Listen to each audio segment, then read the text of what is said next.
karena dia sudah di setup. Jadi ketika programmer melakukan push ke repository, otomatis akan ada pipeline yang siap untuk mengolah data tersebut agar dijalankan.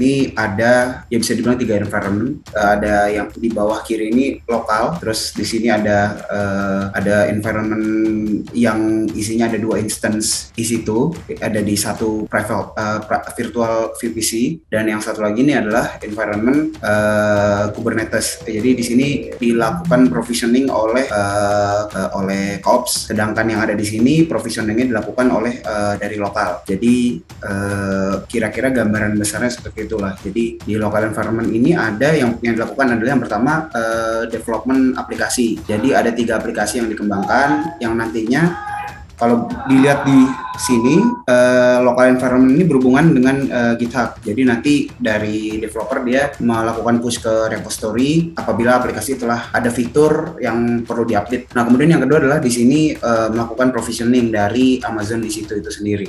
Ini provisioning yang dilakukan oleh Terraform di local environment. Ada 2 file TF. Ini bisa dilihat.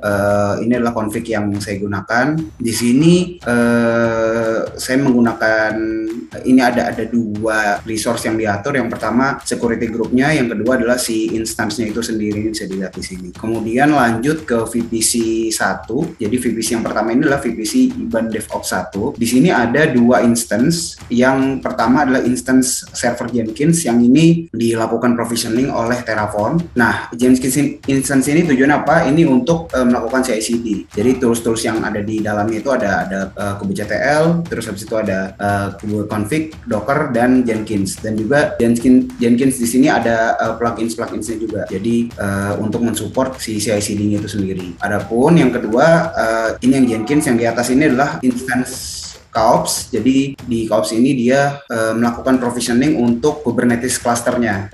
Jadi beberapa tools yang diinstal di sini atau package yang diinstal adalah kubectl, AWLI, Docker, dan COPS itu sendiri. Nah, ini adalah konfigurasi dari provisioning COPS yang digunakan. Config-nya ini saya menggunakan ini si VPC-nya, dan ini juga state-nya disimpan di getarjati.xyz. Ini state-nya, penyimpanan state-nya saya lakukan di AWS. Kemudian di sini ada 2 availability zone untuk di environment VPC dari yang diprovisioning oleh Kubernetes COPS. Kemudian ini sekilas Jenkins pluginsnya, karena tadi nggak bisa disebutkan satu-satu, jadi dilampirkan di sini. Nah, adapun ini adalah pipeline yang sudah saya buat untuk tadi kan di lokal itu programmer melakukan development dari aplikasi, kemudian di-push ke repository. Kalau kita lihat ke topologinya, setelah di-push ke repository, Jenkins ini juga berhubungan sama repository-nya, dan dia akan melakukan, karena dia sudah di setup dengan webhook, jadi ketika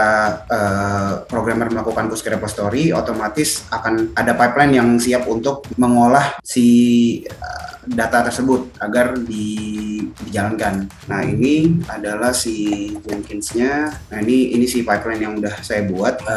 Terus setelah itu, nah ini adalah VPC yang kedua yang di-provisioning oleh COPS. Ini bisa dilihat, ini bentuknya Kubernetes cluster. Jadi kalau di situ instance yang dibuat di sini ada 2 saat ini, tapi kalau dari kapasitasnya sendiri untuk work master itu saya buat 1, dan workernya itu dia bisa 2. Jadi ada auto scalingnya.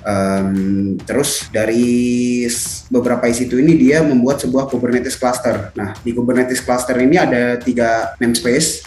Jadi yang pertama itu staging, itu untuk environment staging. Yang kedua ada production, untuk environment production. Yang ketiga adalah monitoring. Nah, ini untuk environment staging dan production ini ada 3 aplikasi masing-masing. Ada landing page, social media, dan WordPress. Ini ada, ini nggak bisa diklik. Ini sebenarnya bisa diklik. Ini ada GitHub repo-nya untuk file config-nya. Kemudian ini ada si web app demonya yang sekarang sedang running. Jadi ada landing page production, staging, social media production, staging, dan juga ada WordPress di production dan juga di staging. Nah, kemudian di luar dari 2 aplikasi tadi, 2 environment tadi, ada environment atau namespace monitoring. Di sini saya